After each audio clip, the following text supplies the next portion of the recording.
Boa noite a todos. Já são 19h35, né? Vamos dar continuidade ao nosso programa de educação continuada. Vou pedir para as meninas e para a gente que estiver entrando aí também, deixar sempre o microfone no mudo para que durante a apresentação a gente não tenha que a gente não atrapalha o áudio do Marcelo, né? As lives são gravadas, são disponibilizadas no canal da Unimed Sul Capixaba. É importante que aquele mesmo link que nós mandamos atrás, ele serve para as futuras atualizações também.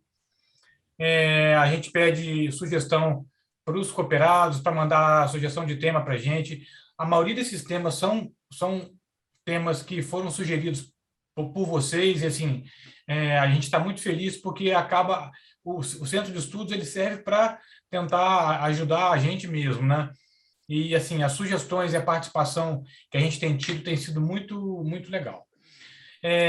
Só para finalizar aqui, semana que vem, os próximos eventos. Na segunda-feira, a gente tem mais uma reunião da OQS, a Organização do Quadro Social, com a diretoria, né? É a terceira reunião desse assunto, né?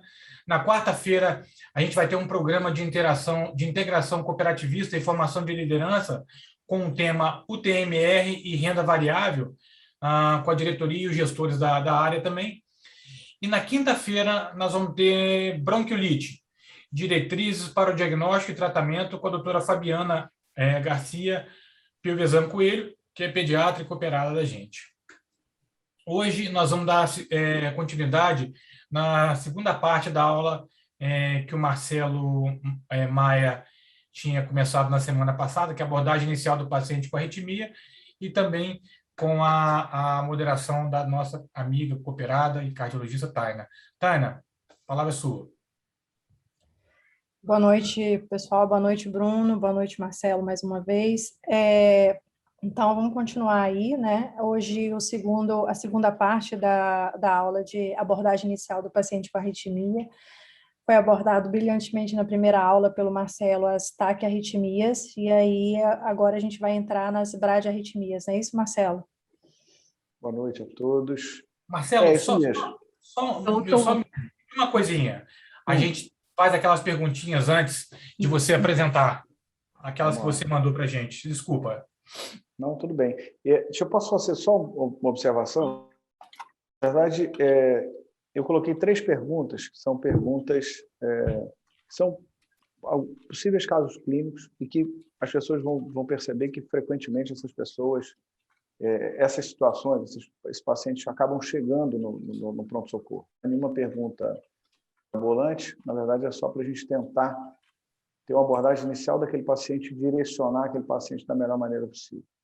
O objetivo foi esse. Não é diagnóstico, não é tratamento, é mais direcionamento, que eu acho que é a coisa mais importante nessa situação. Nós vamos passar, então? Você passa para a gente, Alessandra?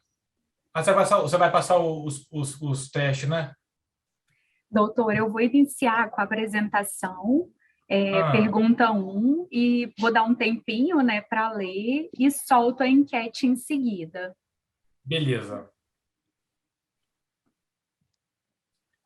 Já está dando para ver? Já está dando para ver. Certo.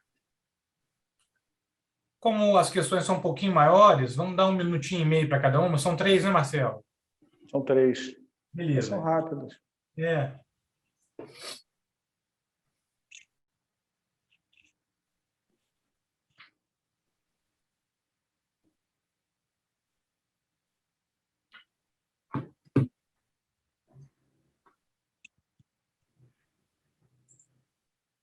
O objetivo é o pessoal errar bastante agora, né? Não pode errar depois.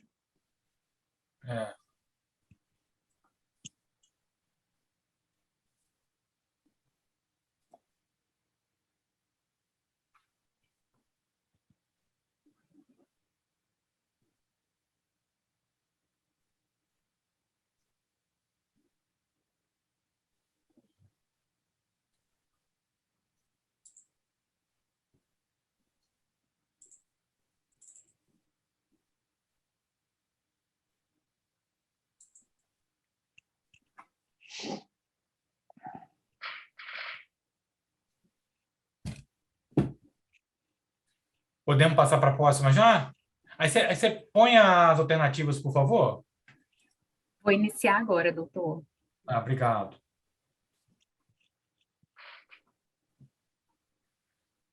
Aí, como vocês já leram, a gente vai dar aí 30 segundos a mais, tudo bem?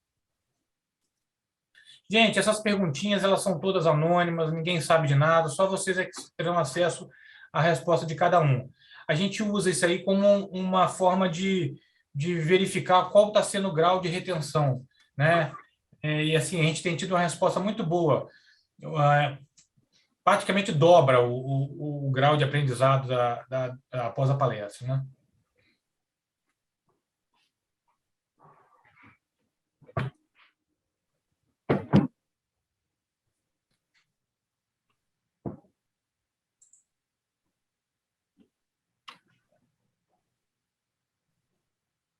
Cinquenta segundos. Vamos olhar mais um pouquinho, tem pouca gente participando aí. Uhum. Acho que parou, né? Parou. Vamos para a próxima, então? Isso. Aí vamos para a próxima questão agora. Vou dar mais aí 2 minutinhos, tá? Depois mais 30 segundinhos para a resposta lá na enquete.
Só porque eu acho que eu não coloquei nessa pergunta, a pessoa tem que escolher a alternativa correta, né?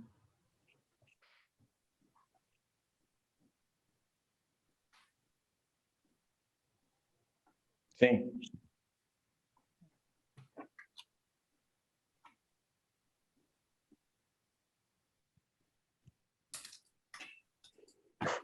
Vou iniciar a enquete.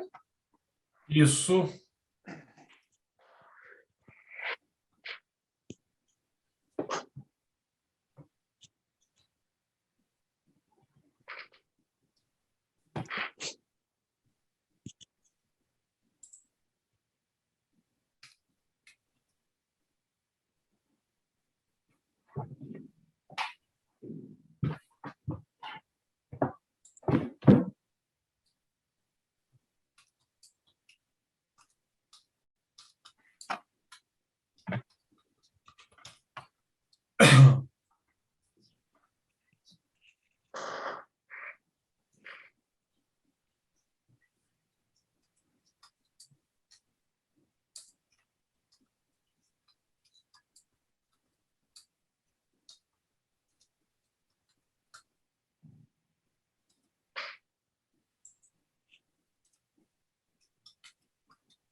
Questão 3.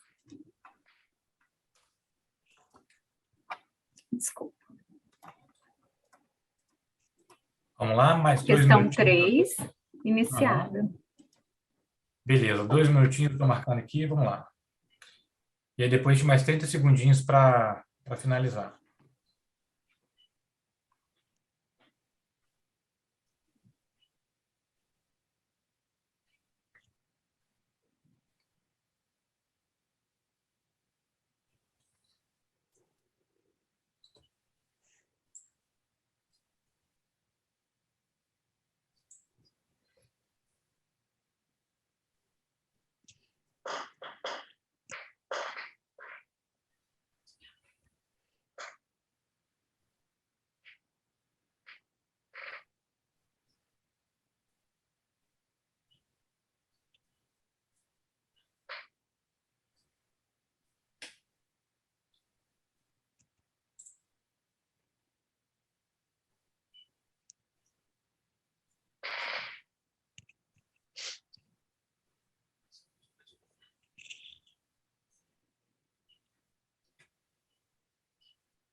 Vamos lá? Põe a enquete para a gente aí.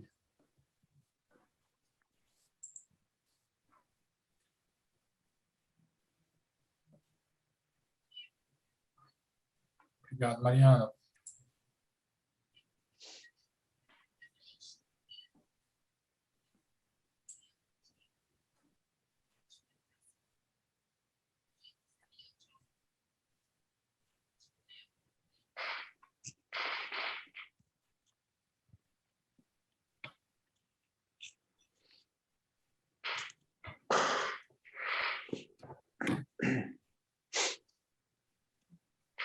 Beleza? Encerrando a enquete, doutor. Beleza, vamos continuar. Vamos lá, Marcelo. Vamos lá. Bom, deixa eu só esperar lá. Posso interromper o senhor? Posso. Pode sim, doutor. Bom, em primeiro lugar, boa noite a todos. Agradeço a presença de todos vocês. E, Bruno, obrigado aí pelo carinho. Taira. Amigos, né, presentes, as meninas da Casa Cooperada. Então, vamos lá, para a segunda parte. Hoje, eu vou falar um pouquinho sobre a abordagem dos pacientes com as bradiarritmias. Então, como eu falei na outra aula, se entende por qualquer arritmia cardíaca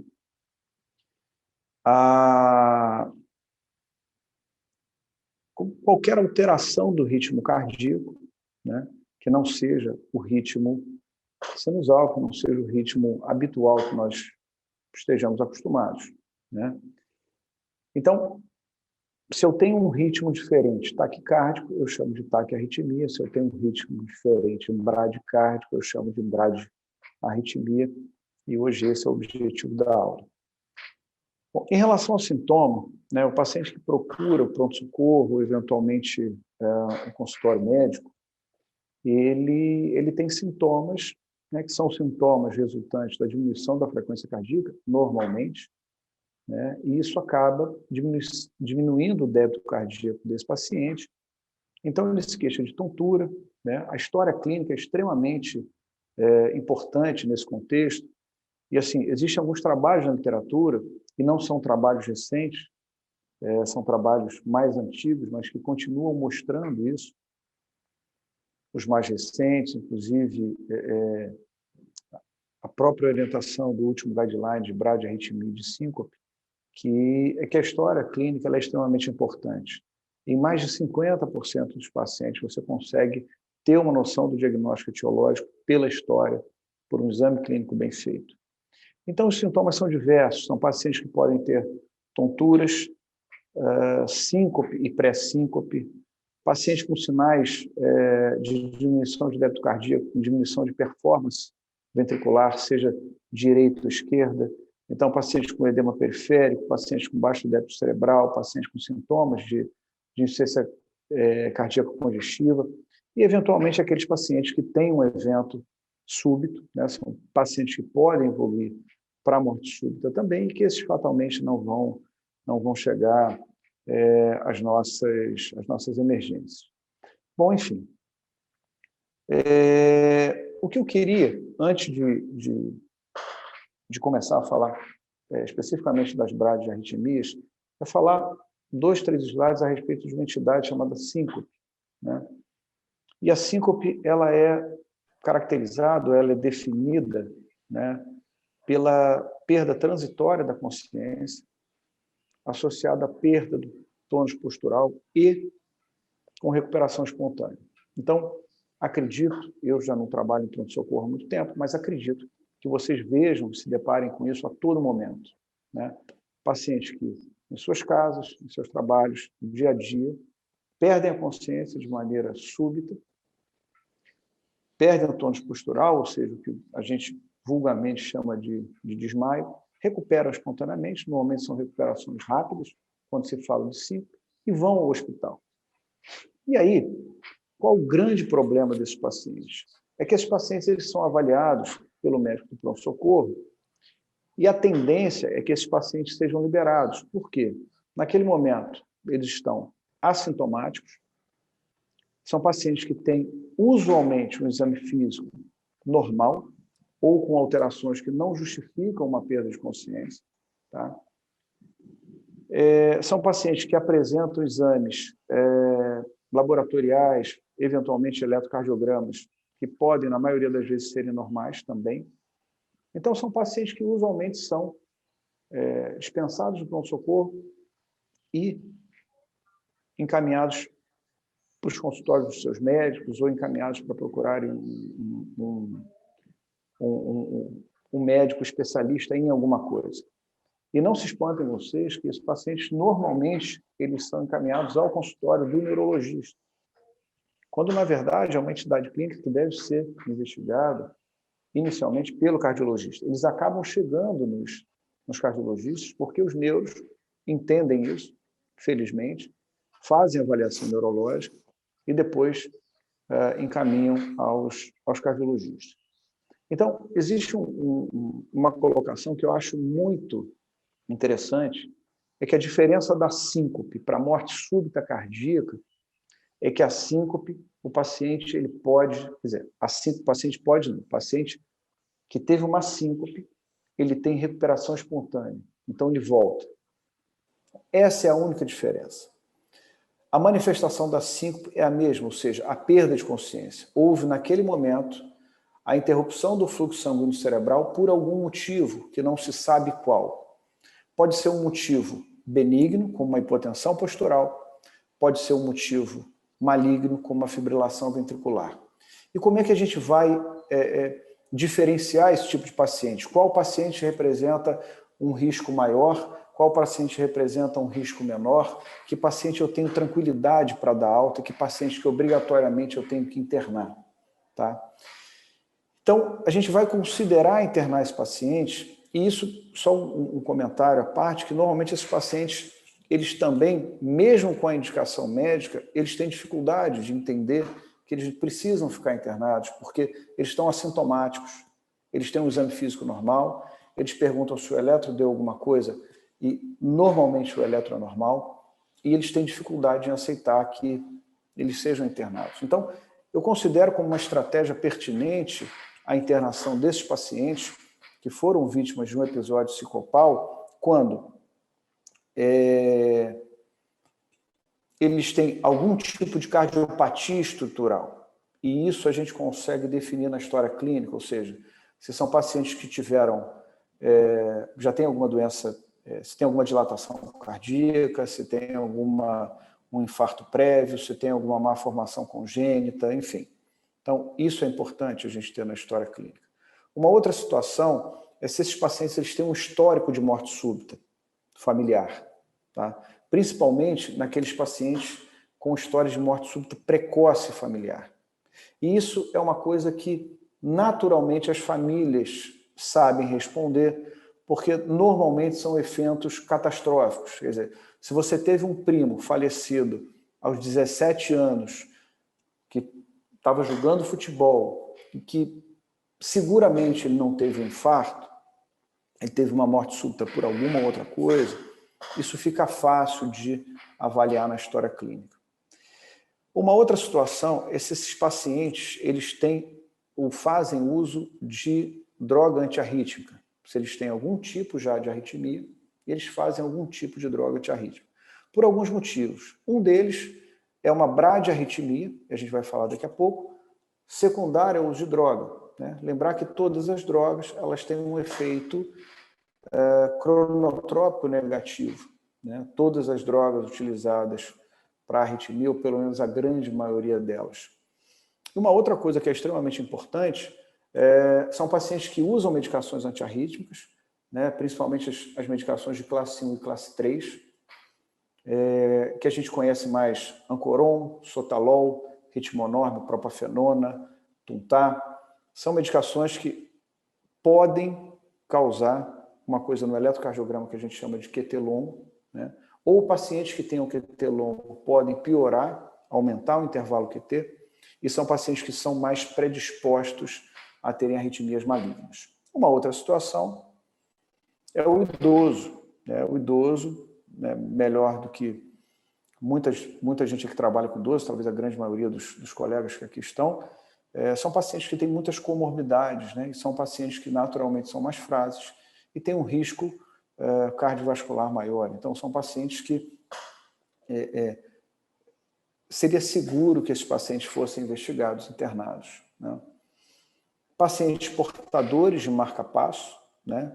Mesmo que a síncope não pareça ser por falha do marca-passo, ou seja, uma síncope súbita, sem pródromo, mas são pacientes que valem a pena ser internados e o marca-passo avaliado, e, obviamente, aqueles pacientes que têm algum tipo de profissão de risco, porque podem colocar a vida de terceiros em risco. Então, só um comentário breve para a gente poder pincelar isso aqui e entrar efetivamente na aula.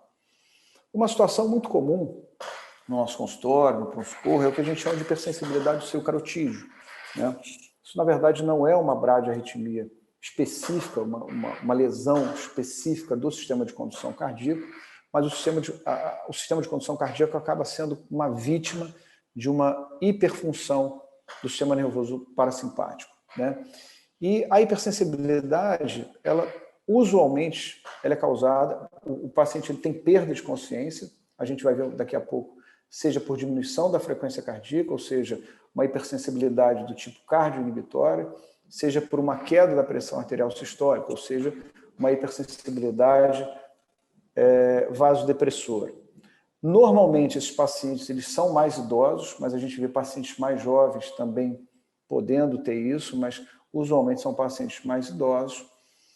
E, frequentemente, são pacientes que perdem a consciência com a mobilização da cabeça, seja uma mobilização lateral, seja uma mobilização vertical.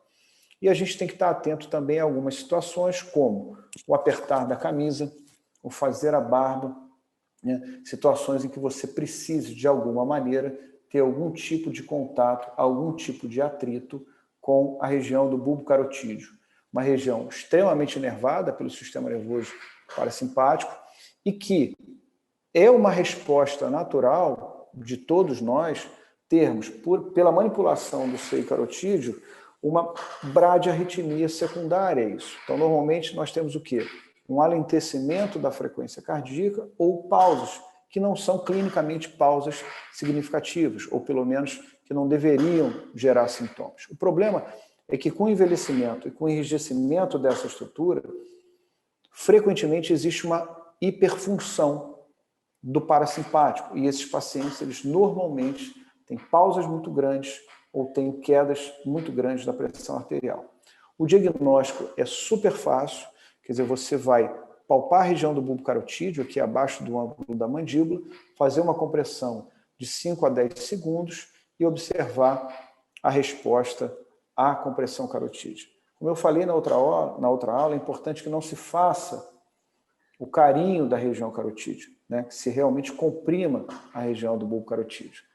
Importante ressaltar que a ausculta das carótidas tem que ser feita e se esse paciente tiver um sopro audível, pelo menos significativo, que a compressão não seja feita em função do risco de deslocamento de alguma placa e esse paciente pode ter algum evento embólico, né?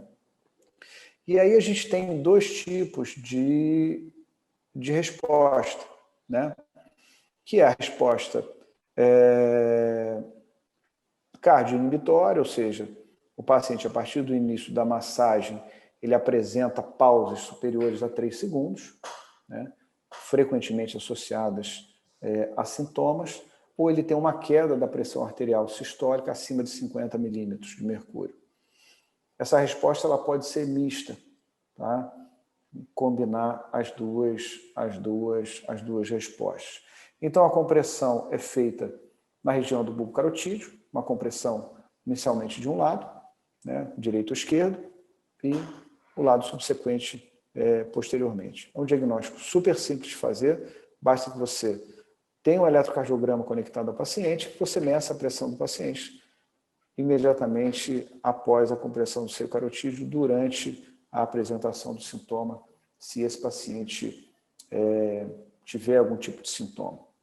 O tratamento de escolha para esses pacientes, é por isso que é importante que seja feito o diagnóstico, e a gente está falando de uma população um pouco mais idosa, com risco de queda maior, né, e de trauma secundário a essa queda, é porque naqueles pacientes que têm hipersensibilidade carotídea e a resposta é cardioinibitória, eles têm indicação de implante de marcapasso definitivo. Tá? Não existe tratamento clínico para esses tipos de pacientes, e o paciente na forma vasodepressora vai ser acompanhado pelo cardiologista. Existem algumas drogas que podem ser feitas, mas o mais importante é você detectar aqueles pacientes que têm a forma cardioinibitória, que têm um prognóstico um pouco pior, principalmente no que diz respeito às quedas e ao risco de trauma.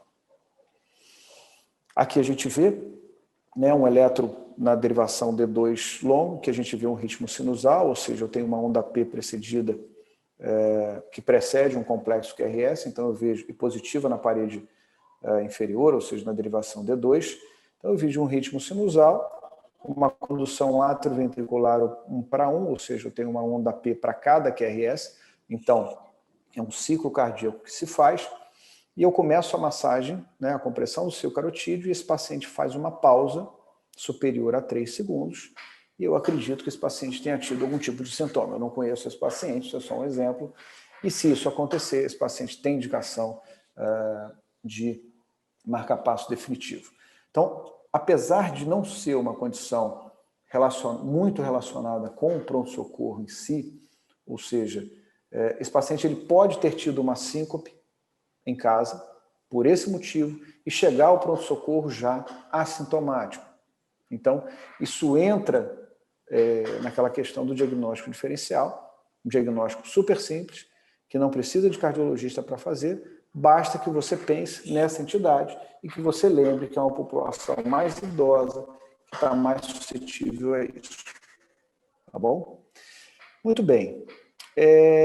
Quando a gente fala de BRAD, arritmia, agora mais especificamente, a gente tem que lembrar que existe um sistema de condução, né? E que o sistema de condução, ele se inicia no nódulo sinusal, ele passa pela ativação atrial, nódulo atrioventricular, feixe de Rich, ramo direito, ramo esquerdo e as fibras de Purkinje. Então eu posso ter um problema, né? Se eu tenho um coração mais lento, eu posso tanto ter um problema na formação do impulso, quanto na condução desse estímulo. E cabe a nós tentar diferenciar e tentar ver qual é o melhor tipo de tratamento para isso. Então, quando a gente fala em disfunção sinusal, ou seja, existe uma perda gradual, e essa perda está principalmente relacionada com a idade, né, do automatismo sinusal. Então, o nódulo sinusal, ele usualmente tem um poder de disparo mais lento nessas situações. Então, normalmente são pacientes mais bradicárdicos, e é um nódulo sinusal que não consegue atender às necessidades daquele paciente durante o esforço físico. Então, são pacientes que, eventualmente, até não têm sintomas durante o repouso, mas que manifestam algum tipo de sintoma durante a atividade física, ou seja, são pacientes que diminuem a sua condição física. A gente pode ter alguns tipos de etiologia, né? A idiopática degenerativa é a mais comum, relacionada à idade, mas a gente pode ter algumas outras etiologias, e eu queria ressaltar aqui a medicamentosa. Lembrar que podem ser pacientes que usam medicações para outras doenças, para outras comorbidades, eventualmente até de outros sistemas, e que são drogas que têm ação cronotrópica negativa. Então, essa avaliação de medicação ela é muito importante, e é importante que vocês perguntem qualquer tipo de medicação. Se vocês forem lembrar, uma condição muito frequente é colírio utilizado para glaucoma que tem beta-bloqueador. E, pasmem vocês, isso pode piorar a condução do sistema nervoso cardiovascular. Eu tenho como diagnóstico eletrocardiográfico, é importante ressaltar que o diagnóstico é eletrocardiográfico, não necessariamente o eletrocardiograma de 12 derivações, mas eletrocardiograma dinâmico, teste ergométrico. Então, são alterações que refletem a alteração do sistema de condução. Então, o eletrocardiograma é a minha ferramenta primordial para o diagnóstico disso. Eu posso ter uma bradicardia sinusal, em repouso, por exemplo, incompatível com o paciente de uma determinada idade. Então, uma coisa é eu pegar, por exemplo, uma pessoa treinada, né?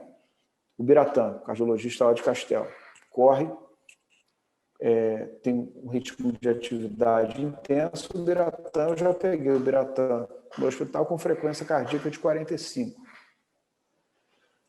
Assintomático no esforço. É diferente eu pegar essa pessoa, pegar uma senhora de 86 anos, 83 anos, batendo a 50, que não é atleta, com queixa de cansaço, com queixa de intolerância aos esforços. Então, na verdade, a gente tem que avaliar todo o contexto clínico desse paciente. As pausas sinusais também são muito vistas nesse tipo de situação e, normalmente, esses pacientes acabam indo para a monitorização dinâmica, ou seja, para os Holters, seja Holters de 24 horas ou Holters de mais longa duração. Então, isso é uma coisa frequente, você vê simplesmente um stop da função sinusal. Os chamados ritmos de escape, ou seja, se você tem uma deficiência no sinusal em suprir a necessidade fisiológica, você perde o automatismo sinusal, alguma região do sistema de condução que tenha um automatismo maior acaba assumindo o ritmo cardíaco. Então você vê ritmos alternativos ao ritmo sinusal. Os chamados bloqueios sinoatriais, que no eletrocardiograma fica mais fácil a gente identificá-los como pausas sinusais. Extrasístoles com pausas compensatórias muito longas também pode ser uma manifestação da doença sinusal, ou seja, o nódulo sinusal tem dificuldade de recuperar a função de automatismo dele. E o que a gente chama de síndrome Brady-Tach, que é uma entidade muito comum no nosso dia a dia. E, como o nódulo sinusal ele perde a função de automatismo, algumas arritmias atriais tendem a se manifestar de maneira mais comum, e a principal delas é a fibrilação atrial. Então, eu vou passar rapidinho aqui alguns exemplos de eletrocardiograma. Quer dizer, a bradicardia sinusal é definida com uma frequência cardíaca de repouso menor do que 55 batimentos, e é importante só que a gente avalie o contexto desse paciente. Quer dizer, bradicardia sinusal não é sinônimo de disfunção sinusal, não é sinônimo de tratamento com implante de marca-passo, mas é uma condição que deve ser levada em consideração com todo o contexto clínico do paciente. Uma outra situação que eu falei é a síndrome TAC-BRAD, né? Ou seja, eu tenho arritmias atriais e a fibrilação atrial é a mais comum. E qual o grande problema? É que quando esse paciente ele reverte espontaneamente daquela crise de fibrilação atrial, usualmente clínica de palpitação, ele normalmente tem síncope. Por quê? Porque existe uma perda do automatismo sinusal e ele faz pausas muito longas. Ou seja, o nódulo sinusal não é capaz de manter uma frequência cardíaca adequada. Então, são pacientes que misturam sintoma de taquiarritmia com sintomas de bradiarritmia. Os chamados bloqueios sinoatriais, eu não vou entrar nesse mérito, que isso é uma definição eletrocardiográfica um pouquinho mais enjoada, mas visualmente no eletrocardiograma ele se manifesta por pausas um pouco mais longos. Então, a gente vê ciclos cardíacos completos, ou seja, PQRS, PQRS, PQRS, e de repente eu não vejo nada, ou seja, eu vejo um silêncio no sistema de condução cardíaco, eu não vejo nem despolarização atrial, nem despolarização ventricular. Então, eu posso estar diante de um bloqueio sinoatrial. Aqui é um outro exemplo, né? Eu vejo PQRS, eu vejo PQRS, eu não vejo mais nada. Existe um silêncio, uma linha isoelétrica que separa dois eventos cardiológicos. Se o diagnóstico vai ser um bloqueio sinoatrial, se vai ser outra coisa, não importa. O que importa é se o paciente ele tem algum tipo de manifestação clínica, principalmente nesse momento que ele tem a pausa. Então, isso que é o mais importante. Os ritmos de escape, ou seja, existe alguma estrutura naquele coração, do sistema de condução, que tenha um automatismo maior do que o automatismo sinusal. E aquela estrutura resolve comandar o ritmo cardíaco. Então, isso é muito comum. O sinusal, ele comanda o ritmo cardíaco porque ele é a estrutura mais automática, ou seja, ele tem um poder de disparo, ele tem um automatismo maior. Se ele começa a perder esse automatismo, alguma outra região do sistema de condução assume o ritmo. Quanto mais baixa essa região, mais lento é o ritmo. Então, ritmos da junção são um pouco mais rápidos, em torno de 40, 50 batimentos, ritmos ventriculares um pouco mais lentos, em torno de 30, 20 e poucos batimentos. Então, é importante que a gente tenha esse tipo de noção. Mas a questão aqui é mais conceitual. Se eu tenho um sinusal que não é mais tão automático quanto eu precisaria dele, outros ritmos eles vão acabar assumindo o ritmo daquele coração. E aqui é um exemplo muito bonitinho em relação a isso. Por exemplo, eu vejo aqui em cima, nitidamente fica fácil da gente ver, eu vejo um ciclo cardíaco completo, ou seja, eu vejo uma onda P para um QRS, ou seja, uma ativação atrial seguida de uma ativação ventricular, uma ativação atrial seguida de uma ativação ventricular, aqui também, de repente, opa, eu não tenho ativação atrial, eu simplesmente tenho uma ativação ventricular, que a morfologia é muito parecida, provavelmente isso é um escape um pouco mais proximal, um escape um pouco mais próximo dos átrios, possivelmente na junção atrioventricular. Se vocês repararem, ele não tem uma frequência cardíaca tão baixa. E aí eu venho naquele ritmo, que é um ritmo diferente do ritmo sinusal, até que, de repente, o sinusal volta aqui e assume um batimento.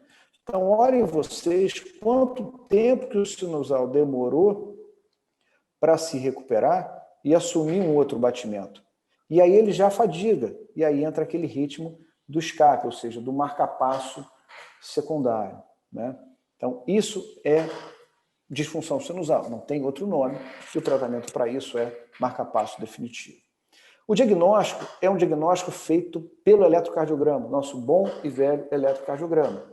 Seja um eletrocardiograma de 12 derivações, um eletrocardiograma mais prolongado, né, com Holter de 24 horas, o teste ergométrico, que vai mostrar uma incompetência cronotrópica desse paciente no esforço, e alguns testes farmacológicos, e a gente usava antigamente o teste da atropina, onde se faz uma infusão de atropina e se avalia a resposta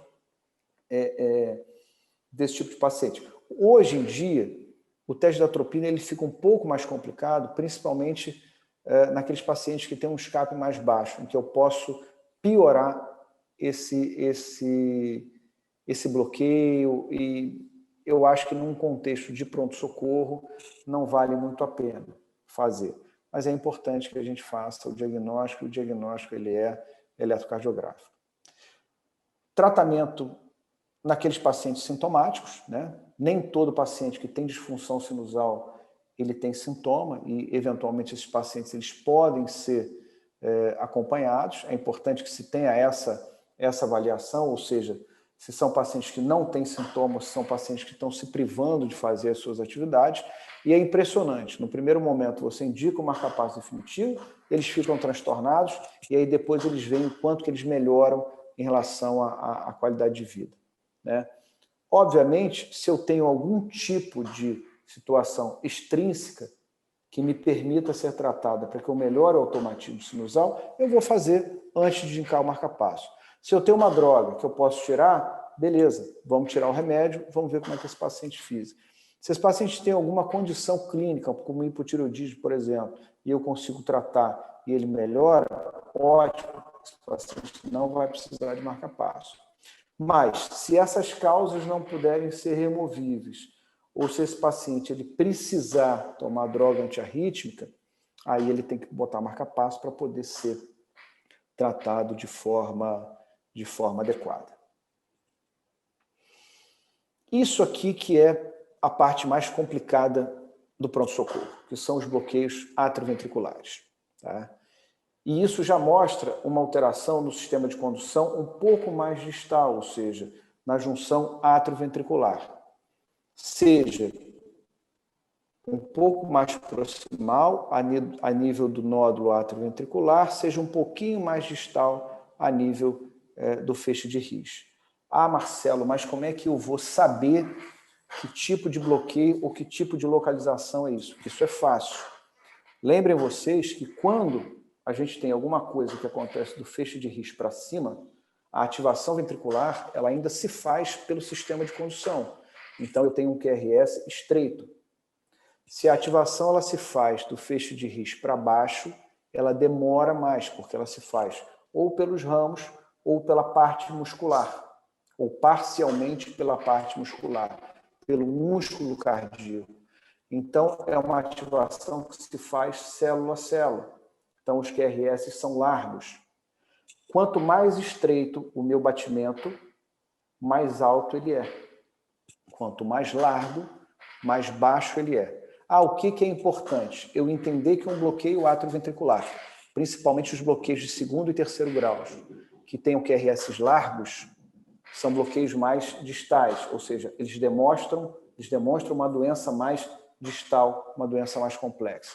Bloqueios mais proximais, teoricamente, são bloqueios um pouco menos, bloqueios que têm um prognóstico um pouco menos complicado, tá? Mas a gente vai ver isso aqui um pouco mais para frente. É rápido e é fácil. A gente tem bloqueio de primeiro grau, de segundo grau e bloqueio de terceiro grau, tá?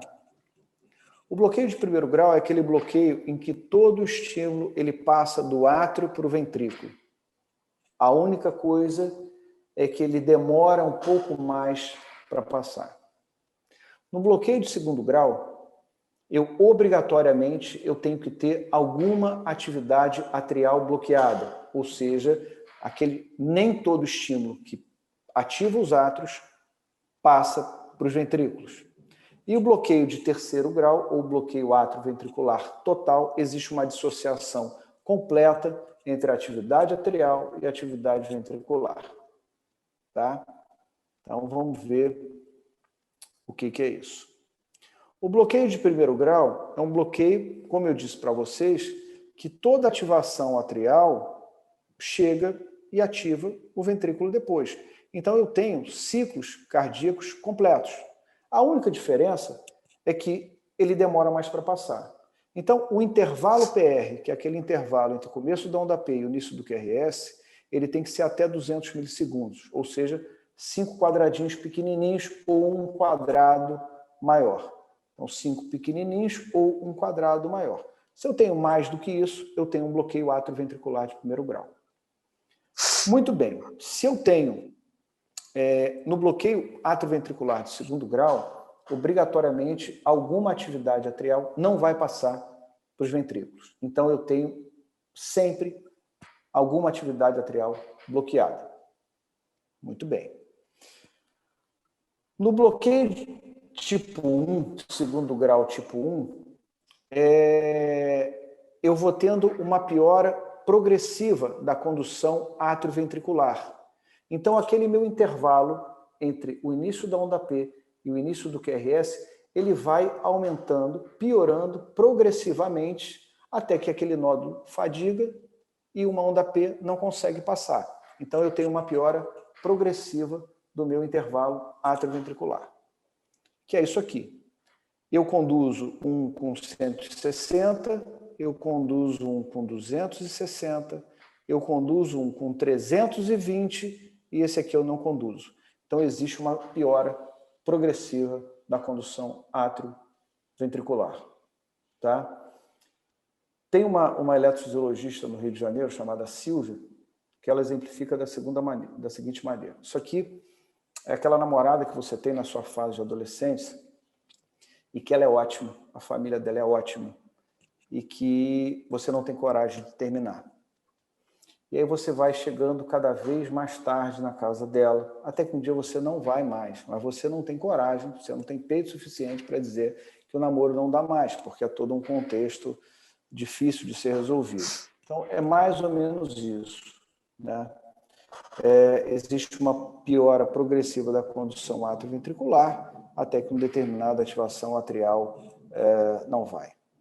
No bloqueio de segundo grau MOBS 2, ou seja, isso já demonstra uma condução um pouco pior, né? Você não vê aquela progressão, aquela piora progressiva, você simplesmente vê que uma despolarização atrial ela não passa para os ventrículos. Então eu tenho um ciclo cardíaco completo, eu tenho outro ciclo cardíaco completo e eu tenho um átrio sem uma ativação ventricular. esse é aquele namorado que não tem muito coração. Ele simplesmente não liga, não vai, não quer saber, não tem dó nenhuma, ele simplesmente termina e está tudo certo, não tem família, não tem nada.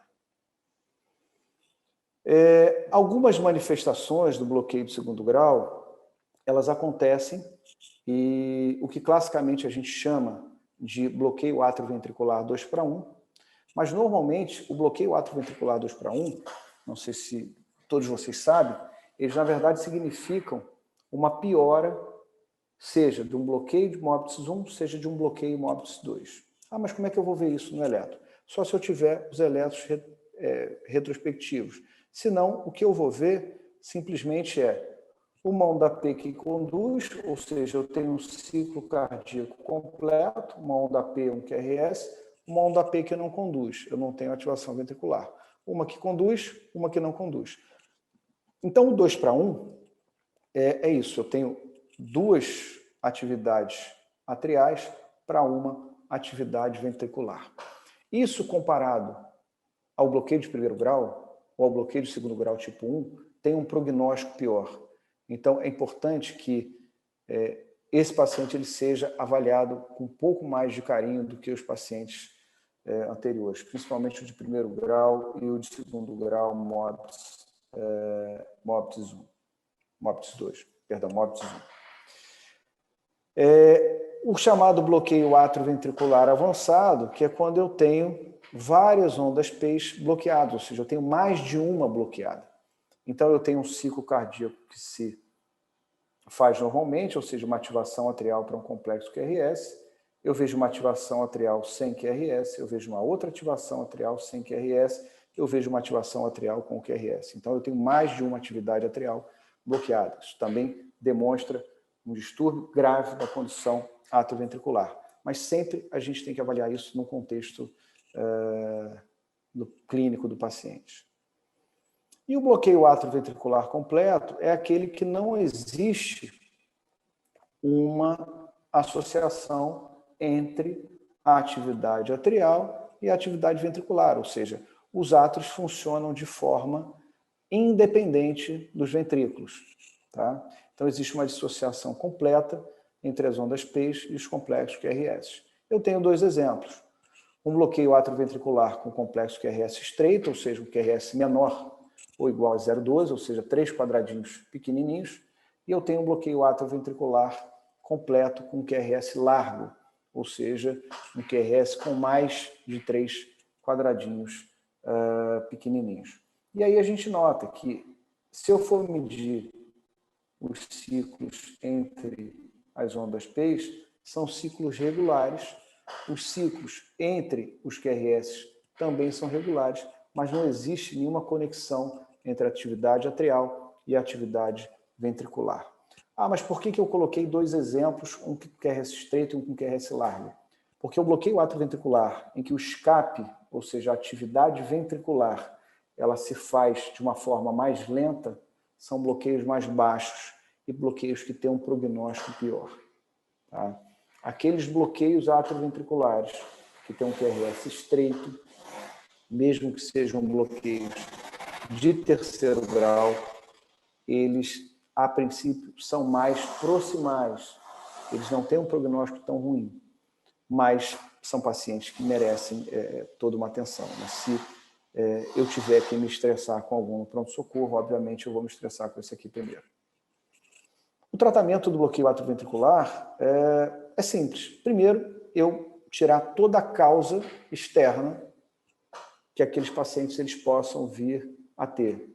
E é muito comum, principalmente em população idosa, a gente ter associações de medicações que tenham um efeito cronotrópico negativo e que tenham um efeito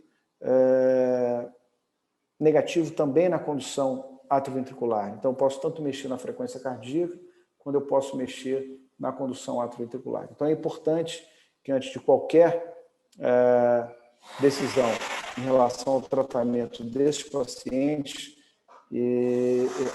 essas medicações sejam retiradas e que a gente espere pelo menos 5 meias-vidas dessas medicações. Normalmente, os bloqueios de primeiro grau e os de segundo grau tipo 1, né, eles respondem a medicações que sejam cronotrópicas positivas, e a orientação do último guideline é que essas medicações sejam o isoproterenol ou a epinefrina, né, e aqueles pacientes de segundo grau tipo 2 ou de terceiro grau sejam encaminhados para marcapasso definitivo, né, principalmente aqueles pacientes que tenham uma condição clínica ruim, que nitidamente sejam bloqueios atribuídos à degeneração do sistema de condução, que é a causa mais comum dos bloqueios atrioventriculares, e principalmente que sejam pacientes sintomáticos, né? Em relação ao bloqueio atrioventricular no pronto-socorro com sintoma, não necessariamente naquele momento com estabilidade hemodinâmica, tem que ser pacientes que sejam candidatos ou avaliados para serem submetidos a implantes de marcapasso provisório. Tá? O último guideline de bradiarritmia, ele recomenda que aqueles bloqueios que sejam clinicamente estáveis, ou seja, que os pacientes em repouso eles se mantenham estáveis clinicamente, e que a gente tenha um serviço de arritmologia, de cirurgia cardíaca, que tenha disponibilidade de passar um marcapasso definitivo de uma maneira mais rápida, que esses pacientes sejam encaminhados direto para implante de marcapasso definitivo.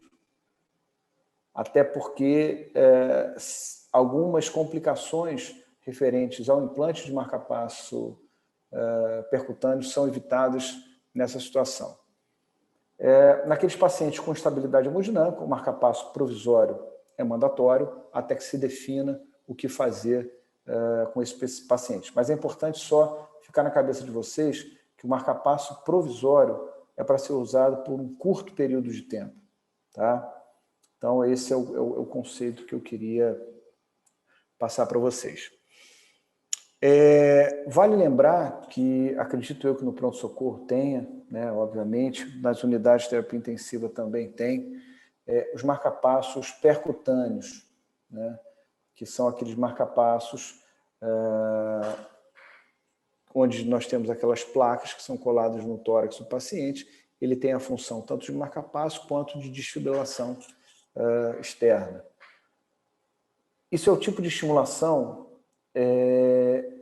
que deve ser usado pelo menor tempo possível, tá? Até um tempo menor do que o endovenoso, porque são estimulações extremamente dolorosas, você precisa usar uma energia de estimulação muito alta, então talvez seja só para que você decida passar o endovenoso ou decida chamar, seja o eletrofisiologista, seja o cirurgião cardíaco, para passar o marcapasso definitivo naquele paciente, se assim ele tiver indicação, se não tiver uma causa reversível para aquele tipo de bloqueio atrioventricular sintomático. Então, o conceito da estimulação provisória é um conceito temporário, obviamente, ele é provisório e por isso é temporário, mas um temporário num curto, muito curto espaço de tempo. Tá? Lembrar que marcapasso provisório tem potenciais complicações, tá? Não são tão pequenas, principalmente quando se passa à beira de leito, sem visão fluoroscópica do paciente. Tá?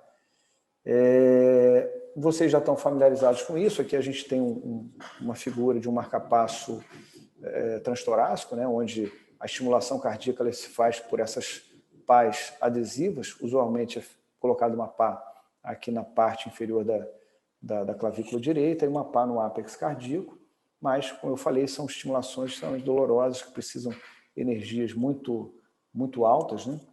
E o marcapasso transvenoso, normalmente a gente já tem um kit pronto, onde, na verdade, são feitos acessos vasculares, né, seja pela jugular interna direita, que é o principal acesso, e aí eu peço a vocês que efetivamente usem as jugulares, né, porque libera as duas regiões infraclaviculares para que a gente possa fazer nesse paciente um futuro implante de marcapasso definitivo, né?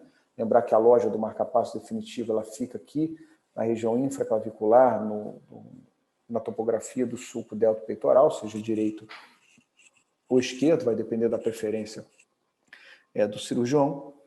Esse cabo eletrodo, ele é ligado ao que a gente chama de unidade geradora, e é essa unidade geradora que vai definir o ritmo cardíaco daquele paciente naquele momento.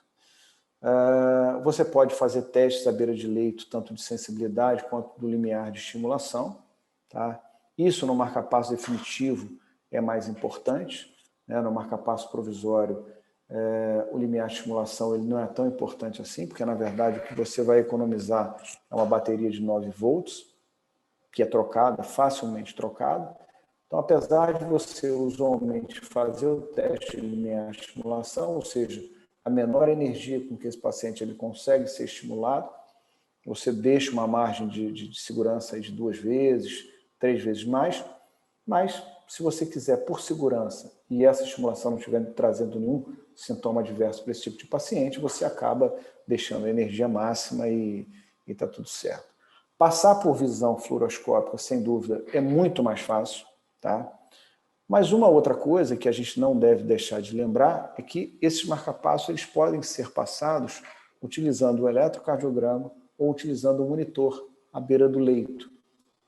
E acaba sendo uma maneira mais segura, tá, do que você passar às cegas, porque esses cabos de marca-passo, esses eletrodos provisórios, eles não são tão deflectíveis, eles são eletrodos rígidos, e uma complicação muito frequente, e eu já tive, inclusive, é a perfuração ventricular, a perfuração do ventrículo direito. Normalmente são situações iatrogênicas que resolvem sem grandes transtornos, tá? Mas não é confortável que se tenha isso na passagem de um marca-passo transvenoso. E o que é importante a gente lembrar é que qualquer dispositivo que seja capaz de avaliar a atividade elétrica cardíaca, ele registra aquela atividade de uma maneira. O eletrocardiograma, ele registra a atividade cardíaca na superfície corporal. Eu posso ter essa atividade cardíaca captada de um eletrodo que esteja dentro do coração. E é isso que acontece no marca-passo transvenoso, quando eu coloco a minha avaliação no eletrodo, no próprio catéter do marca-passo transvenoso, e aí eu vejo aquelas ondas que não lembram em nada as ondas do eletrocardiograma de superfície corporal. É preciso estar um pouco mais familiarizado com isso, mas, independente disso, é possível que esse marca-passo ele seja passado à beira do leito, com segurança, sem visão de fluoroscopia. Obviamente que se você tiver uma estrutura e você puder passar esse marca-passo sob visão fluoroscópica, fica muito mais fácil. Não precisa ser cardiologista com isso, só precisa ter um pouco de noção de visão fluoroscópica, de entender o que é a área cardíaca, onde você tem que colocar, e esse acesso ele fica realmente muito mais fácil. Aqui, depois de passado, né, o eletrocardiograma do marca-passo provisório, ele é um eletrocardiograma único, exclusivamente ventricular. Então, a única coisa ou a única atividade que eu vejo é uma atividade ventricular regular, normalmente feita com um tempo de duração um pouco mais prolongado, e é por isso que esses complexos QRS eles são mais alargados, porque aquela atividade ela capta diretamente o músculo cardíaco. Se eu despolarizo célula a célula, eu tenho um tempo de ativação ventricular muito maior do que uma ativação fisiológica, que eu despolarizo o sistema de condução, que é um sistema especializado para isso.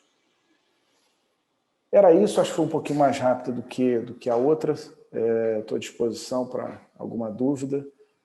E, mais uma vez, queria agradecer a presença de todos. E eu estou à disposição para qualquer pergunta, para qualquer discussão. Tem muita gente boa na plateia. Marcelo? Excelente. Marcelo, posso fazer pergunta agora ou esperar Mira, deixa eu só te responder a enquete rapidinho aí, depois a gente coloca em discussão, pode ser? Isso que eu ia perguntar. Isso que eu pergunto. Obrigado, Bira. Pode ser, então, Mariana, vamos fazer assim? Eu comento, Vamos Bruno, sim, doutor. as respostas? Agora, a gente vai dar, depois que, à medida que a gente for passando e for dando tempo, for finalizando, você pode ir comentando, por favor. Eu vou Beleza. colocar a pergunta e vou lançar o pós-teste para a resposta.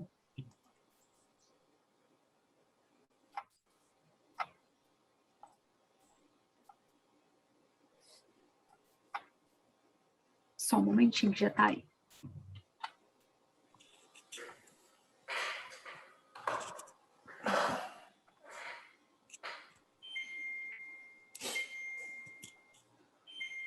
Pergunta 1. Aí, agora a gente vai dar um tempinho um pouquinho menor, 1 minuto e meio para a pergunta, mais 30 segundos para a resposta, porque já sabem como é que é, né? Certo, vou marcar aqui, doutor. Marcando aqui também. Você marca aí? Marco. Beleza.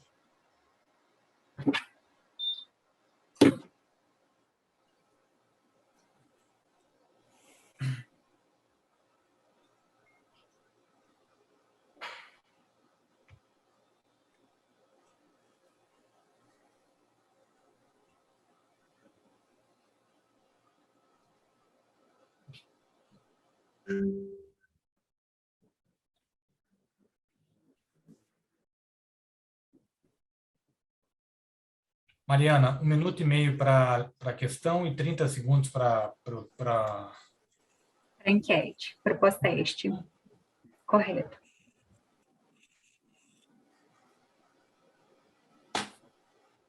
levantei a mão aqui sem querer.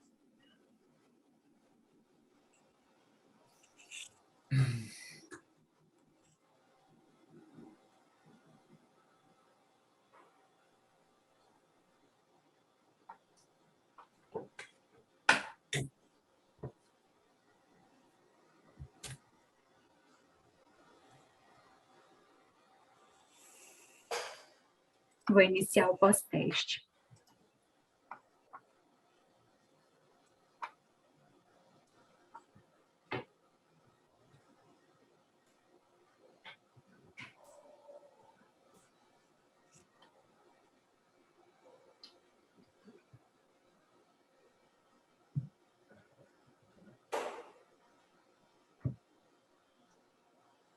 É incorreto, hein?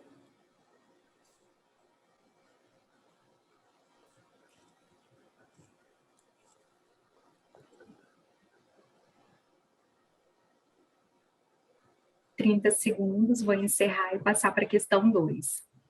Mas espera só um pouquinho. Marcelo, pode encerrar essa questão aí agora. Quer comentá-la de uma vez? Então, uma das manifestações da disfunção sinusal é a síndrome taquibrade. A gente pede o automatismo sinusal e as arritmias atriais, elas podem se tornar mais frequentes, então ela está correta. Como eu falei, o bloqueio atrioventricular 2:1, ele normalmente é um momento de condução com mais dificuldade, e ele pode ser proveniente tanto do vênquiba, que é o de segundo grau tipo 1 ou tipo 2, então essa estaria certa.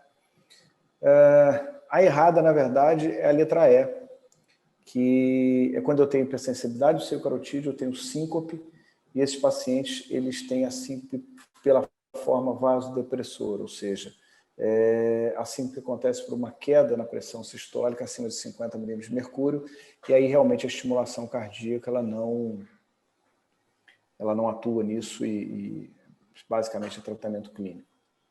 Compartilhe o resultado para a gente pré e pós aí, Mariana, por favor. Sim. Acho que o pré foi melhor, hein? Eu vou dar aula de novo. Esse é o pré-teste. A pré Foi foi melhor. 50% e o pós? Isso.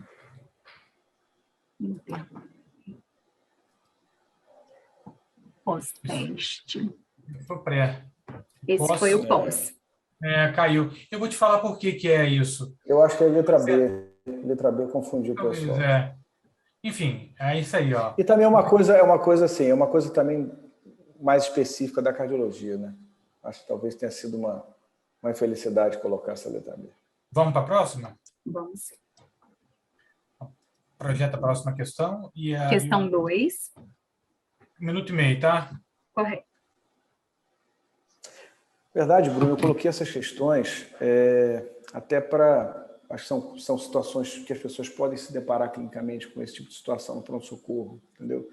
Então, basicamente, sempre a gente tentar, acho que até discutir o caso rapidamente, independente da resposta, para que a gente consiga... acho que a discussão do caso ela acaba florescendo um pouquinho mais. Né? Vamos deixar responder, e aí, na hora que a gente for comentar, você discute o caso para a gente, pode ser? Claro.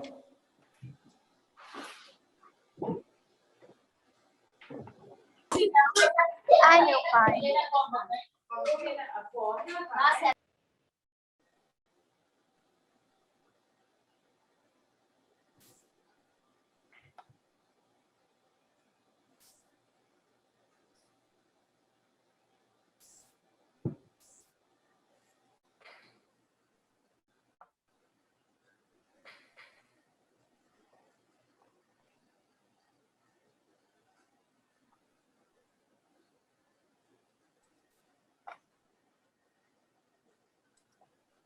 Iniciando o pós-teste 2.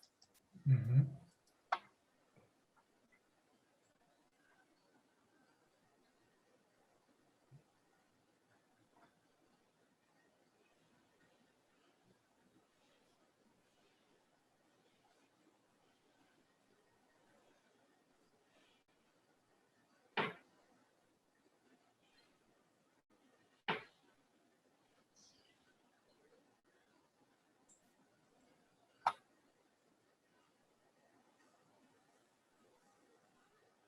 Finalizando, doutor. Isso. Fala para a gente o pré. Qual que é a certa, hein, Marcelo? Então, é o seguinte, esse paciente é um paciente que eu vi, esse paciente no consultório, isso é verdade, aconteceu mesmo, não é mentira, um paciente com 33 anos, que a profissão dele era ser maratonista. Mas você faz o quê? Você corre por hobby? Não, eu corro profissionalmente. Tá bom. Eu não conheço ninguém que corra 42 quilômetros doente, né? Não é possível, não consigo enxergar isso. E esse paciente ele tinha um bloqueio atrioventricular no sono, um bloqueio atrioventricular total, um bloqueio atrioventricular de 3º grau, ou seja, uma dissociação completa entre ativação atrial e ativação ventricular. Eu pedi um teste ergométrico, esse paciente me foi referenciado para implante de marca-passo definitivo. Tá? Inicialmente, eu não coloquei o marca-passo e pedi um teste ergométrico. Tá? E o teste ergométrico mostrou que durante a atividade física, aquele paciente ele melhorava a condução atrioventricular.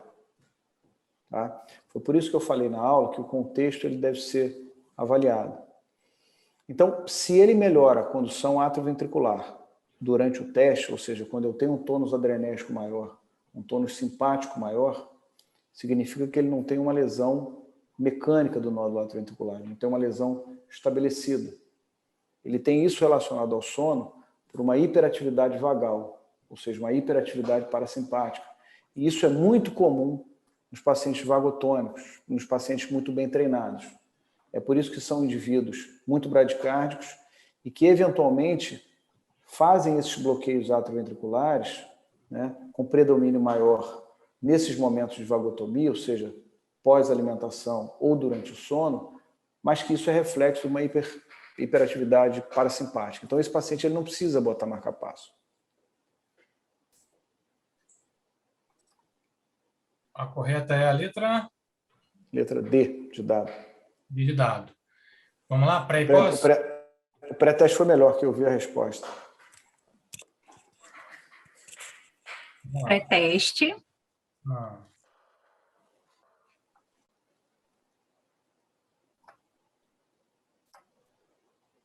Vai lá. E o pós-teste. Beleza. Vamos para a próxima? Eu coloquei isso realmente para chamar a atenção, porque se você faz isso, você bota um marca-passo definitivo nesse tipo de paciente, você desqualifica o paciente para exercer a atividade profissional dele. Então, é um contexto diferente. Eu tenho um bloqueio atrioventricular no maratonista durante o sono, que melhora a condução atrioventricular durante o esforço, e eu tenho uma senhora de 87 anos, que teve uma síncope acordada e que eu tenho um eletrocardiograma com bloqueio atrioventricular total. Perfeito, Então, isso Marcelo. é importante ser avaliado. Vamos para a próxima, por favor? Questão 3, 1 minuto e meio.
Vou iniciar a questão 3 do pós-teste.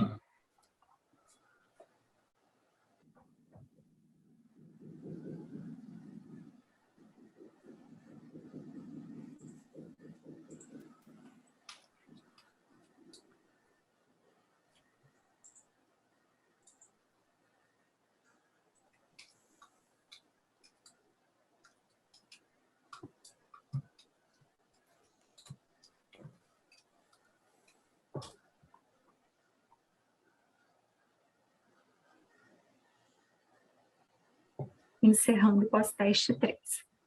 Vamos lá? Para a gente aí. Quer comentar, Marcelo, por favor? Não, só chamar a atenção que, assim, uma paciente idosa que possivelmente já tem uma alteração desautonômica, né, uma paciente com diabetes tipo 2, e que teve uma perda de consciência associada à movimentação do pescoço, possivelmente uma paciente com hipersensibilidade do seio carotídeo, né? A recuperação foi espontânea, né? É um paciente que já se apresenta com assintomática no pronto-socorro, e isso a gente vê direto, né? E que, a princípio, uma paciente idosa, frágil, que deve ser internada para investigação a nível hospitalar. É só isso que eu queria chamar a atenção com desse caso. Letra correta é a letra D de dado. D de dado. Esse é o pré-teste. Melhorou, essa melhorou. Pô, finalmente, hein? Até Mas você preocupado. pode ter certeza que as que erram a gente não esquece nunca mais. E este é o pós-teste. Aí. Beleza? Gente, obrigado. Fica aberto aí para pergunta, Tânia. Se você quiser, por favor, fica à vontade. Marcelinho?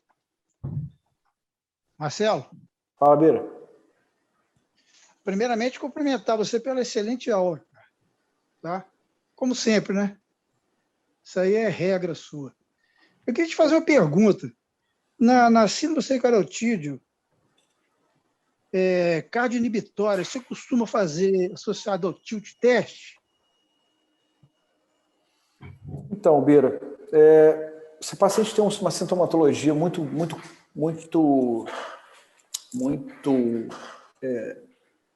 sugestiva, eu vou te falar que eu não peço nem o tilt test, eu faço no consultório mesmo.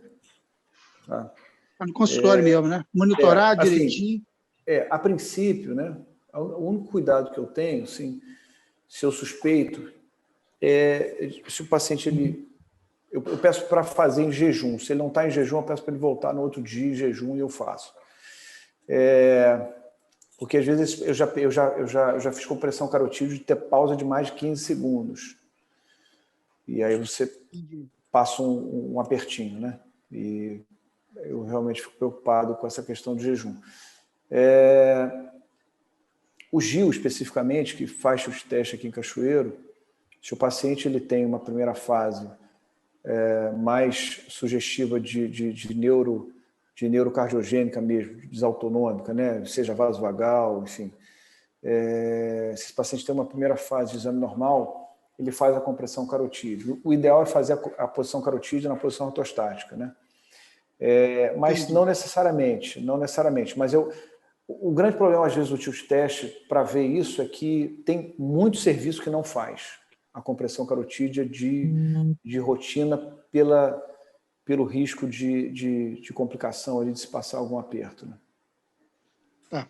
Só para fazer uma colocação, você falou sobre marcapasso transcutâneo, transvenoso, né? Aí eu vou te fazer uma pergunta. Se você estivesse aqui em Castelo e pegasse um BAVT com paciente sintomático, né? Você ia fazer o quê? Dopamina? Mas eu acho... Dopamina então, eu acho com que QRS largo?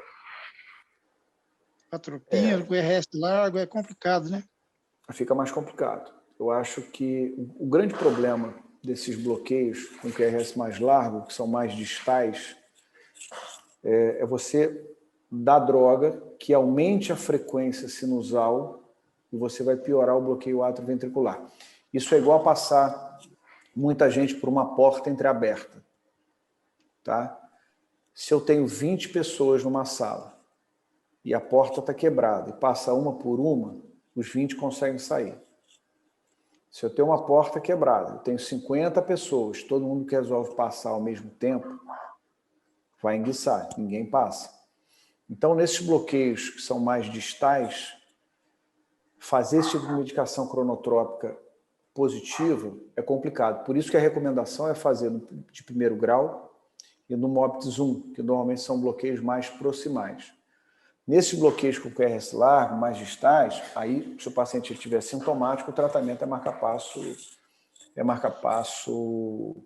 provisório. Pois é, eu fiz a pergunta porque eu já peguei paciente aqui, eu não, o colega já pegou paciente aqui com BAVT, com QRS largo, que foi tacando a atropina logo, né? Uhum. Isso é um perigo, né? Isso é um perigo. Porque a atropina piora. É um perigo. E não tem marcapasso transcutâneo nem transvenoso aqui. Então a gente passa um aperto complicado, né? É difícil te responder nesse contexto, mas vamos imaginar o mundo ideal, né? Já foi solicitado há 2 anos atrás o marcapasso transcutâneo, o transvenoso, mas transcutâneo também, mas até agora nada. O problema do transcutâneo é que as partes são caras. Elas são caras e você tem que sedar o paciente, né? Tem que analgesia. Apesar de que, assim, é caro, mas assim, os hospitais eles precisam entender que aquilo se cobra como insumo, né? Aquilo é cobrado como qualquer outra coisa, né? Mas é chato. Mas eu acho que num contexto, você tem o transcutâneo, não tem outra coisa para botar numa ambulância, sair, é isso aí, é o que você tiver, né? Mas eu acho que a Santa Casa de Castelo dá para... Eu acho que vocês têm condições, vocês sabem fazer isso. Eu já fiz o pedido tem 3 anos. E agora nada. Marcelo, queria só complementar aí para o Biratã. Realmente, se você não tem o transcutâneo, não tem o transvenoso, o tratamento para esse doente é a ambulância, né? Transferir ele o quanto antes. Sobre o marcapasso transcutâneo, a gente não existe essa dúvida se eu vou botar um transcutâneo ou um transvenoso. Na verdade, o transcutâneo vai ser quando não dá tempo para colocar nada mais. Assim, é o último recurso para dar tempo para a gente pegar o material para passar o transvenoso. Assim, realmente ele precisa de sedação, o nível de energia é muito incômodo para o doente, então é uma conduta de exceção. Eventualmente a gente pode lançar a mão, principalmente nas urgências. Assim, a gente não escolhe isso em vez do marcapasso transvenoso em situação alguma, a não ser numa urgência extrema. É justamente isso. O meu questionamento, Leandro, é justamente esse, entendeu? A dificuldade que a gente tem aqui, né? Porque você bota na ambulância, tudo bem, você bota na ambulância, vai para Cachoeiro, mas o paciente está instável, está chocadão, né? É. Complicado. Cara, Sérgio, queria fazer uma pergunta aí para você, tá? Boa noite, Marcelo. Fica à vontade. boa noite, Marcelo. Fica à vontade. Pode perguntar. Tudo bem? Na verdade, eu queria fazer uma espécie de consulta com o Marcelo. Primeiro, parabéns pela aula aí, tá? Foi muito bacana. Mas, há algum tempo atrás, eu tive um paciente com uma história que eu achei extremamente interessante. O paciente é carregador de açúcar em uma usina de açúcar. E ele me relatou o seguinte: doutor, eu começo a trabalhar normal, e quando eu começo a fazer esforço, eu desmaio. Bom, coloquei esse paciente na esteira, fiz um teste ergométrico dele, e ele foi normal, chegou lá a 130, 140, 150, de repente 120 batimentos, 80 batimentos, 70 batimentos, 60 batimentos, ele sincopou, 40 batimentos, 30 batimentos. Não preciso dizer que quase que eu infartei na hora, né? Porque chegou a 30 batimentos, com o espaço PR foi alargando pela própria bradicardia. Deitei, e o paciente foi recuperando 60, 70, 80, 90, voltou com a frequência normal. Isso me marcou, eu mandei para o ritmologista. Infelizmente, eu não tive depois contato com esse paciente. O que você acha de um caso desse? E a segunda pergunta que eu queria fazer é o seguinte: quais os critérios do SUS para implante marca-passo? Porque BAVT você não tem dúvida, mas BAV de segundo grau, às vezes a gente tem alguma discordância. Quais são os critérios do SUS para implante marca-passo? Bom, primeiro, eu acho que esse paciente teu pode ter tido uma bradicardia por desautonomia, né? Isso aí, assim, na verdade, o que a gente vai avaliar é se ele fez só uma resposta bradicárdica associada ao esforço, que não é muito comum desautonomia, mas pode acontecer, e pode acontecer no período pós-esforço, tá? Mas se ele teve uma queda progressiva da frequência cardíaca, mantendo uma relação PQRS normal, com síncope, muito provavelmente esse paciente ele tem uma resposta desautonômica, é um paciente possivelmente uma resposta vagal associada ao esforço, mas obviamente a gente tem que afastar alguma cardiopatia estrutural que leve a isso durante o esforço. Mas provavelmente, pelo que você está me falando, deve ser um desautonômico que tem o gatilho como o pico do esforço ou pós-esforço. E aí, nesses pacientes, você não está autorizado inicialmente a indicar marca-passo definitivo, né? Inicialmente, né? Só que esse camarada fica praticamente inútil para o trabalho, porque Sim. o trabalho... E aí? Não, e aí você tentar fazer as manobras para desautonomia, para você realmente tentar melhorar sem que você precise colocar o marca-passo. Inclusive, ele perceber esse primeiro momento, que é um momento de pródromo, e abortar o que ele estiver fazendo. Como se fosse um paciente desautonômico normal. Mas acho que é um paciente que tem que ter uma atenção especial, porque síncope no esforço nos faz pensar em coisa ruim, né? Então, a gente tem que avaliar isso direitinho. Em relação a critério do SUS, né? Eu não sei especificamente, não sei se o Lisandro lembra disso, assim, mas é importante avaliar o contexto do paciente e a sintomatologia. Eu posso ter um bloqueio de primeiro grau, um período de vênquiba na vigília, que normalmente esse paciente seria um paciente assintomático, mas isso num senhor de idade, que já me demonstra um certo grau de disfunção da condução atrioventricular, se ele tiver sintoma, eu indico marca-passo. Então, o grau de bloqueio, ele não vai nortear a gente na indicação do marca-passo. Isso depende do contexto. Aquilo que foi colocado na aula é uma visão geral, que usualmente o bloqueio de primeiro e o vênquiba, que é o de segundo grau tipo 1, ele vai ter uma evolução um pouco mais benigna por serem pacientes com bloqueio um pouco mais proximal. E os de segundo grau, MOBITS 2, 2:1, avançado e BAVT, eles vão ter uma evolução um pouco mais desfavorável e aí não se discute o marca-passo. Mas o contexto clínico é muito importante, porque você pode ter apresentações de bloqueios atrioventriculares em diversas situações. E esses pacientes que, por exemplo, são muito vagotônicos, que é o paciente do caso clínico, ele fez um bloqueio atrioventricular total no sono, mas com uma condução atrioventricular normal na vigília e com teste de esforço normal, e você não indica marca-passo para isso. Então, o contexto, e aí a questão do pronto-socorro é mais voltada para isso, porque normalmente os pacientes eles vão ao pronto-socorro por terem apresentado um determinado sintoma, né? Então, usualmente são pacientes com bloqueios atrioventriculares sintomáticos, e aí a gente tem que avaliar esse paciente com a possibilidade de indicação de marca-passo. O problema é que quando eles analisam lá, eles analisam um exame, eles não analisam esse é o problema. o paciente. É um problema, né? Porque Sempre, um exame que a sempre gente... Esse paciente é BAV de segundo grau que não tem indicação de marca-passo. Só que nós estamos no consultório vendo o paciente clinicamente. Sim. Você não está vendo simplesmente um exame, você está vendo uma história clínica de um paciente. Isso, às vezes, gera um certo...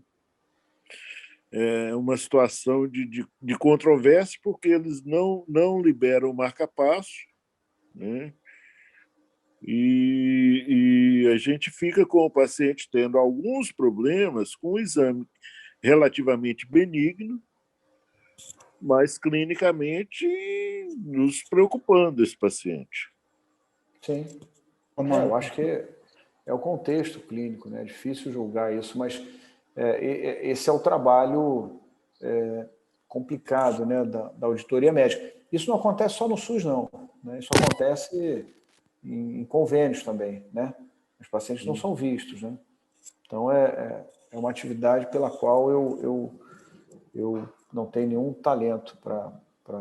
Quando o convênio é Unimed, é mais fácil, porque você conversa com o colega, explica a situação clínica, é mais fácil, né?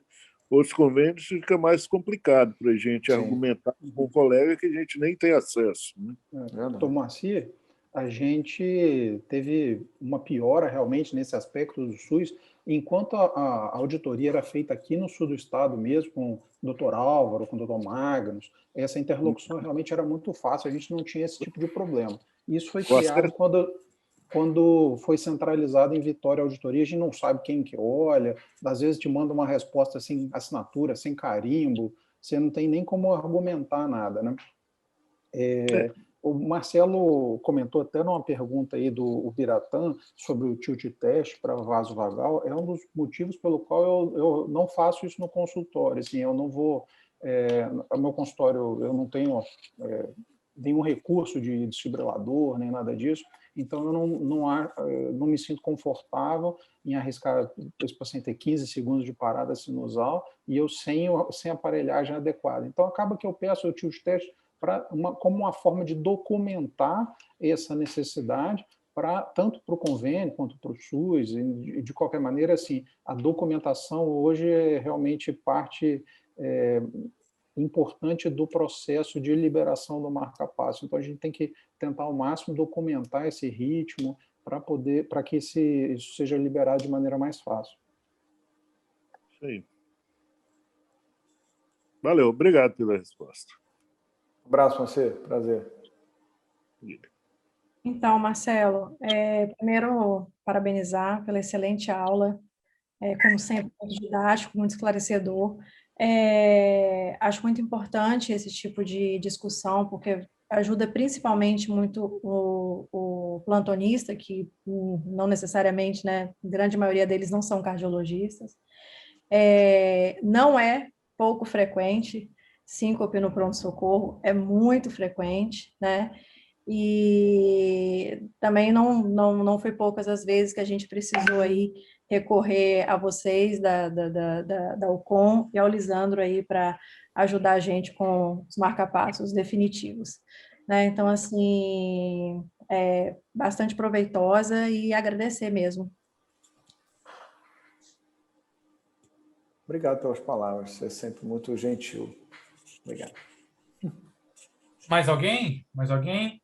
Marcelo, eu fico até inibido de falar tanto na sua aula, te chateado, só para compartilhar um caso que a gente teve em conjunto, que foi um senhor que foi internado na UCOM com BAVT, né? Ele, logicamente, ia precisar de um marca-passo, mas assim, a investigação etiológica disso, ele tinha uma estenose aórtica grave. Então, a gente acabou colocando um marca-passo como só para dar tempo para a gente terminar a avaliação para uma TAV nesse paciente. Acabou que esse paciente, nessa avaliação, nesse inteirinho, ele acabou falecendo, infelizmente, mas às vezes o reflexo de olhar um eletro, ver que tem um BAVT e achar que esse paciente precisa de um marca-passo, a gente precisa lembrar sempre da avaliação etiológica disso, de eletrólise, de eventualmente avaliação de parte isquêmica. Então, assim, essa parte é por isso que é muito importante nos pacientes de risco eles serem internados conforme o Marcelinho explicou. Eu queria fazer um comentário que eu lembrei agora. Posso? Que isso vem de encontro com o que o Lisandro falou agora. É importante a gente... São duas situações muito distintas, né? Os bloqueios atrioventriculares num paciente que chega sintomático, sem sintoma de doença coronariana. E aqueles pacientes que chegam em vigência de doença coronariana e que fazem um bloqueio secundário à isquemia. A principal causa etiológica dos bloqueios atrioventriculares é a degeneração do sistema de condução. Então, uma coisa que eu vejo muito, e isso não se faz necessário, não é a regra, é que esses pacientes façam cateterismo antes de colocar marca-passo. Num paciente que não tenham sintomatologia, em pacientes que não tenham sintomatologia de doença coronariana aguda, tá? E uma outra coisa que eu queria chamar a atenção, isso tem a ver com a aula do Wilson, de infarto do miocárdio. Para quem está no pronto-socorro e admite qualquer paciente com infarto do miocárdio, tá? E esse paciente tem algum grau de distúrbio da condução atrioventricular ou distúrbio da condução por um dos ramos, seja ramo direito ou ramo esquerdo, mas principalmente pelo esquerdo, fiquem espertos porque infarto associado à doença do sistema de condução é infarto que tem uma área cardíaca, uma área muscular envolvida grande. Então, são infartos que têm um pior prognóstico na admissão. Então, assim, só para... Eu ia fazer esse comentário na aula do Wilson, acabei não fazendo, não sei porquê, mas o Lisandro tocou no assunto, foi só para ilustrar isso.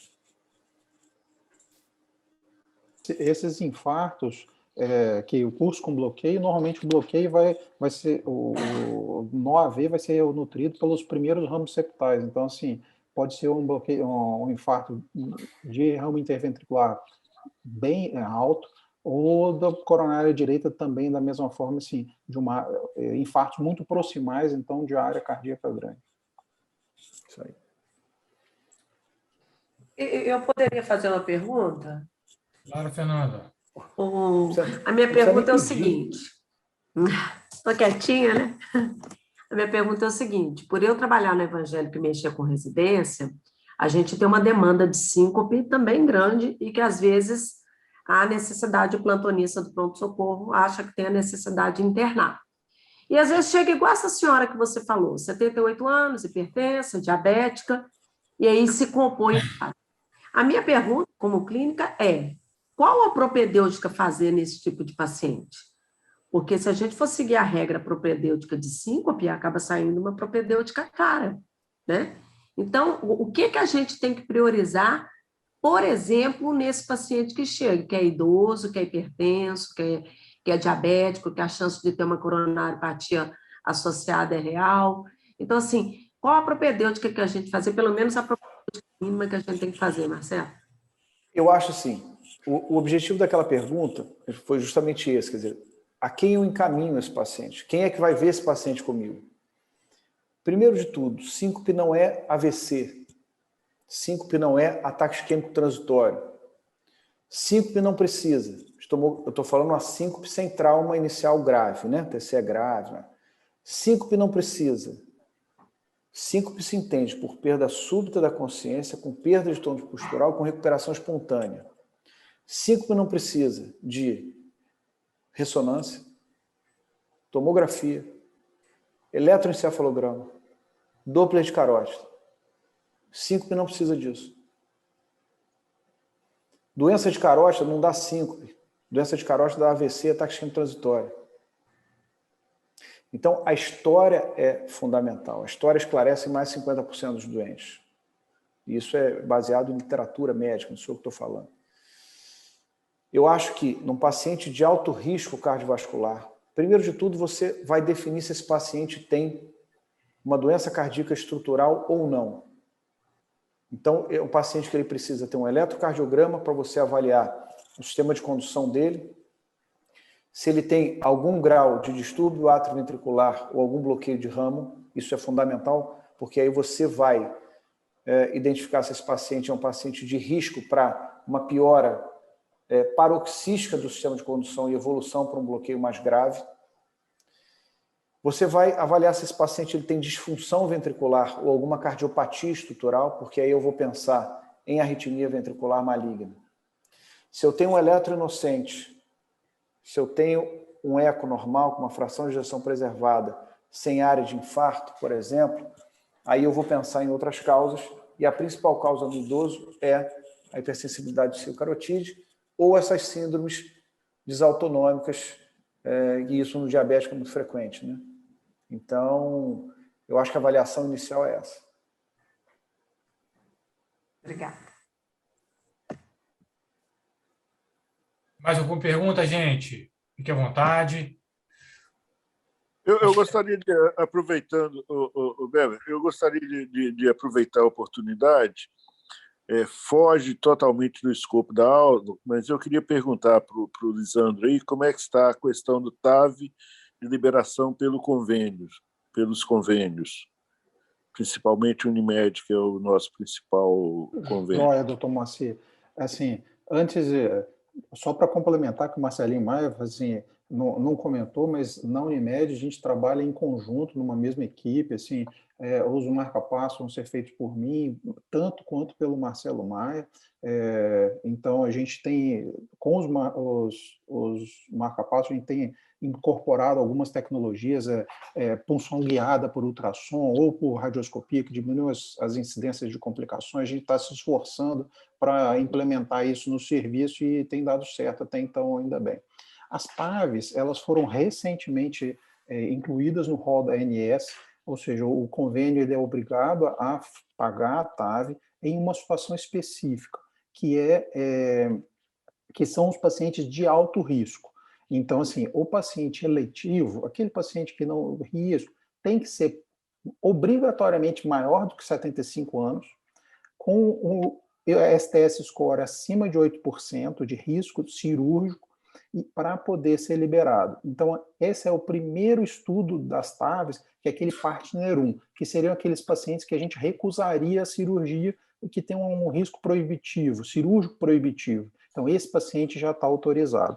Lógico, assim, a TAV tem um custo de material, de OPME, muito alto. Assim, uma TAV vai custar aí, só de material para a Unimed, em torno de R$120 mil, fora honorário médico, fora internação. Então, é uma internação cara e a gente vai tentando segurar isso, segurar assim, no bom sentido, assim, não tem como segurar, mas tentar pelo menos cadenciar um pouquinho mais para que o Abel consiga mobilizar o recurso necessário para fazer isso. Então, a gente está fazendo, tem disponibilidade, tem possibilidade de fazer no Hospital Novo, na hemodinâmica, então, assim, o Hospital Novo está pronto para receber esses pacientes.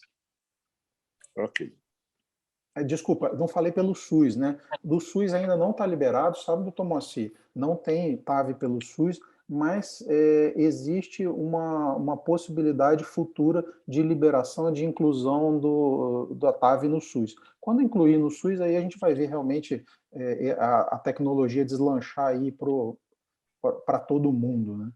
E possivelmente baratear, né, Lisandro?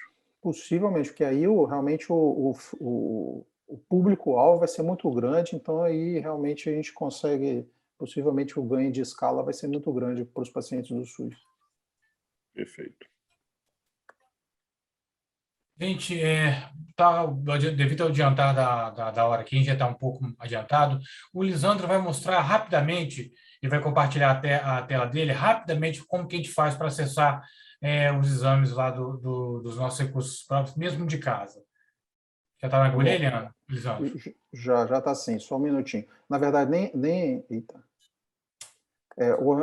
A Mariana, né, precisa liberar o compartilhamento da tela aí. Você libera aí, Mariana. Vou liberar aqui agora para o senhor.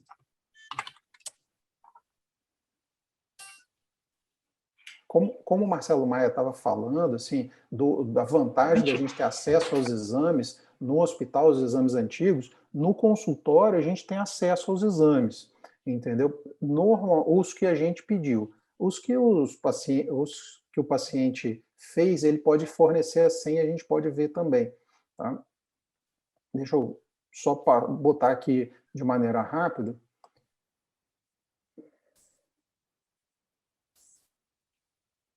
Vocês estão vendo a minha tela aí? Ainda não, doutor. Ainda não? Vamos lá. Aí você tem que colocar ele como co-anfitrião. Já coloquei. Senão ele não consegue compartilhar. Pronto. Agora foi? Certinho. Ok. Todo o Google, Unimed Sul Capixaba.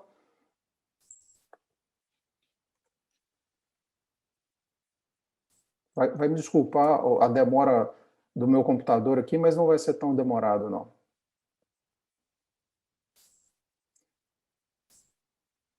Ó, canal do Cooperado.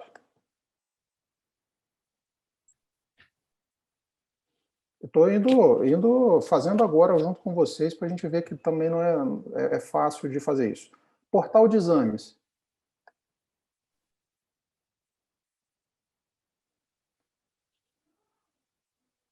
Portal de exames, sou médico, laboratório diagnóstico por imagem.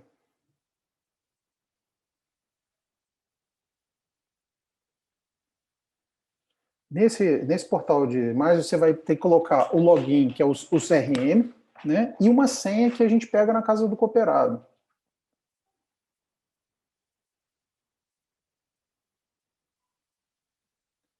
Bom, o CRM, né, e a senha que a casa do cooperado vai fornecer, pode entrar em contato com a Alessandra amanhã. Eita, que vergonha, hein? Dados inválidos.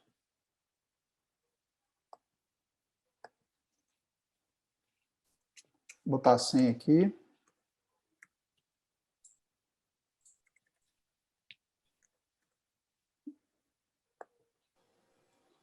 Você não tem que colocar médico solicitante, não? Vamos ver, não, tá indo. Ah, tá.